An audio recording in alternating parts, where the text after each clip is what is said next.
তানজিদ হাসান তামিম যেদিনই খেলেন সবার মন জয় করে খেলেন। আজ ব্যাট হাতে নামার আগেই করেছেন বিশ্ব রেকর্ড। ইতিহাস গড়া ম্যাচে হাঁকিয়েছেন দুর্দান্ত 50। যেখানে টার্গেটে 120 রানের কম, সেখানে একাই অপরাজিত 55 রান করেছেন এই ওপেনার। তামিমের দুর্দান্ত ব্যাটিং ও ইতিহাস গড়া নিয়ে বিস্তারিত থাকছে প্রতিবেদনে। ব্যাট হাতে দাপট, ফিল্ডিং এ অনন্য কীর্তি, একই ম্যাচে যেন দুই রূপে আলো ছড়ালেন তানজিদ হাসান তামিম। আয়ারল্যান্ডের বিপক্ষে টি-20 সিরিজের ফাইনাল ম্যাচে ব্যাট হাতে নেতৃত্ব দিলেন এই তরুণ ওপেনার। তার ব্যাট থেকে এদিন এসেছে 36 বলে অপরাজিত 55 রানের ঝোড়ো ইনিংসটিতে ছিল 3 ছক্কা আর 4টি চারের মার। আর এই 50 ছিল তার আন্তর্জাতিক টি-20 ক্যারিয়ারের 11তম, যা বাংলাদেশের পক্ষে তৃতীয় সর্বোচ্চ। কেবল লিটন দাসের 16 ও সাকিব আল হাসান 13 আছে তার উপরে।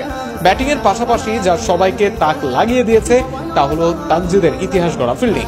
ইনিংসের একেবারে শুরুতে আলগা ফিল্ডিং এ একটি 4 বেরিয়ে গেলেও দ্রুত নিজেকে শোধরান তিনি।